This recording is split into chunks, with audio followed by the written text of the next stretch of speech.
Boa noite, senhores. Vou fazer um vídeo aqui meio improvisado no final desse domingo. Espero que os senhores tenham tido um bom domingo. Me perdoem aí pela qualidade, mas eu estou passando um momento difícil. Eu peço oração pelos meus pais, para a saúde deles. Eu não vou entrar em detalhes o que está acontecendo. Em um momento apropriado, eu certamente o farei, mas não é o momento. Então eu peço apenas orações para que eles tenham saúde e fiquem bem. Eu vou falar brevemente hoje sobre os problemas da psicologia, da psicanálise, de maneira geral. Eu tenho certeza que algum dos senhores já foram a um psicanalista, um psicólogo, ou conhece pessoas que vão, e algumas delas não percebem os riscos envolvidos nesse tipo de abordagem. A psicanálise e a psicologia hoje em dia é infectada por Jung e Freud. Eu não vou entrar aqui nos detalhes de Freud e Jung. Basta falar de maneira geral sobre a visão materialista sobre o nosso intelecto e a nossa psique de forma geral. Né? Então Freud e outros, eles são indivíduos evolucionistas, são indivíduos materialistas que não acreditam em uma alma imortal. Então, enquanto animais, para esses indivíduos a inteligência é só mais uma característica que evoluiu inclusive depois dos instintos mais primitivos, o instinto de alimentar, de reprodução, etc. Né? Então, em Freud e outros, há uma inversão da ordem de importância das nossas faculdades. Né? Enquanto que para nós católicos, nós acreditamos que o intelecto deve estar acima, a vontade deve obedecer o intelecto, e ambos, o intelecto e a vontade, devem ser utilizados para domar as paixões. Para essas pessoas, para esses psicanalistas, na verdade é o contrário. Todo esse papo de superego, ego, etc., na verdade eles estão querendo inverter. Né? Eles dizem que a inteligência ou a cultura que provém dessa inteligência vai acabar reprimindo esses instintos mais naturais, por assim dizer, e que essa repressão vai causar aí uma neurose. Né? No caso de Freud, especificamente, não é que ele era simplesmente um materialista e que as conclusões dele se seguiram da questão das premissas materialistas dele. No caso dele, ele era um doente cheio de problemas, um palhaço desgraçado, com tara pela sua mãe, etc. E ele acaba inventando toda essa psicologia para projetar essas doenças mentais deles, sexuais, em você e no seu amiguinho. Mas, de maneira geral, ainda que você ignore Freud, o que se observa na psicanálise, até na neurociência de maneira geral, é essa tentativa de reduzir o intelecto a o cérebro ou qualquer coisa aí material. Então, nós já fizemos vídeos sobre a imaterialidade do intelecto, mas essas pessoas vão tentar, então, atribuir o seu estado psíquico a alguma coisa fisiológica, né? Porque para eles toda causalidade vem de baixo para cima, né? Você tem a genética, etc. Isso, a fisiologia, ela vai afetar a forma que você pensa, porque você nada mais é do que o seu cérebro. Né? Então, os problemas aqui são vários. Primeiro, esse aspecto da inversão da prioridade do intelecto e da vontade, colocando a paixão como, né, os instintos, como eles vão chamar de prioridade, vai acabar levando a algo grotesco, que é a incentivação dos seus comportamentos animalescos. Nós sabemos, enquanto católicos, que as paixões não são em si mesmas ruins, elas são boas. Porém, com a queda, não é? Com o pecado original, essas paixões estão, de certa forma, desgovernadas. Então, elas nos arrastam para um lado, enquanto que o intelecto, a gente percebe que às vezes o que devemos fazer é X e as paixões nos arrastam para Y. Então, em Adão e Eva, e em Nossa Senhora, por exemplo, todas essas faculdades estavam alinhadas, as paixões elas obedeciam à vontade e ao intelecto. Tá? A analogia que eu já dei e que eu mais gosto, e que obviamente não é minha, é de um cavaleiro, não é? A paixão, ela é um cavalo, ela é forte, ela tenta te arrastar para um lado e para o outro, e o cavaleiro tem que domar e controlar as paixões e movê-la para a direção que ele quer. Então o cavaleiro seria a razão, as rédeas seriam a vontade que guia as paixões. Na psicologia moderna há uma inversão. Eles querem que você deixe o cavalo te guiar para onde ele quiser ir. Então isso vai levar, principalmente nos jovens, uma certa, me corrigindo, os jovens que frequentam psicanalistas acabam escutando que eles devem, por exemplo, ter relações promíscuas sexuais, que eles não devem sentir vergonha, porque lembrem-se que nós temos essa tendência natural de buscar o bem, de amar a Deus, de ter esse compasso moral. Então nós nos sentimos envergonhados quando pecamos. Para você parar de sentir essa vergonha, você tem que estar num nível de corrupção muito alto. Então o que está acontecendo hoje em dia, eu sei disso, porque já conversei com mulheres que me descreveram esse tipo de coisa. Então você tem uma jovem de 15, 16 anos, está com um namoradinho, o namoradinho quer porque quer, né, ter relações com ela, e ela está resistindo porque nunca fez e ainda tem uma certa pureza, fica constrangido com aquela situação como deveria, mas frequenta psicólogos e o psicólogo tenta convencê-la de que na verdade ela está agindo de forma errônea, que há uma repressão, seja familiar ou da cultural, o que quer que seja, onde o sujeito vai colocar a culpa, e que ela deve se soltar para se sentir melhor, senão ela vai ficar neurótica, cheia de problemas. Então você vê que a psicologia moderna ela é imoral, ela convida as pessoas a não terem vergonha de suas ações, a viverem como animais, porque é isso que eles acreditam, que nós somos meramente animais. Então, principalmente os pais devem tomar um cuidado gigantesco com essa ideia aí de colocar filhos em psiquiatras e psicólogos, porque em muitos casos eles vão destruir a pureza e o intelecto de maneira geral dos seus filhos, não é?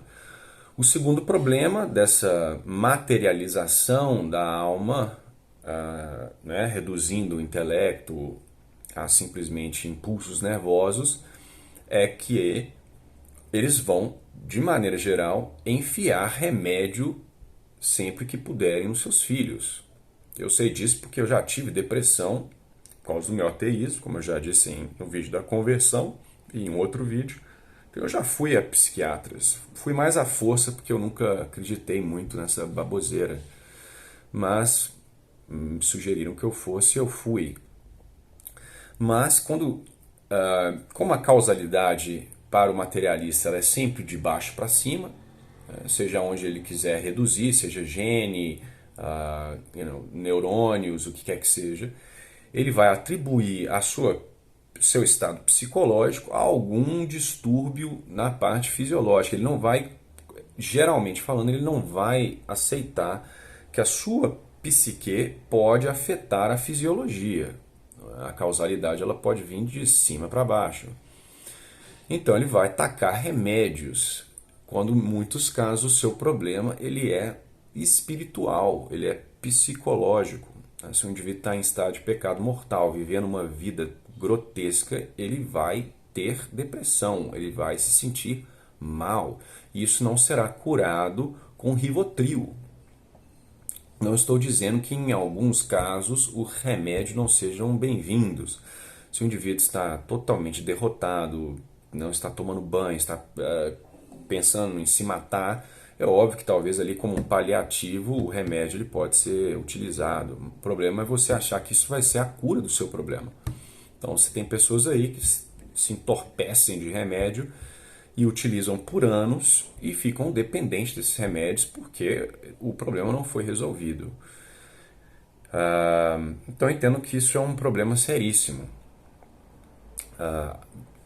A virtude ela é como um músculo, você tem que trabalhar a virtude para que você crie esse hábito. Então,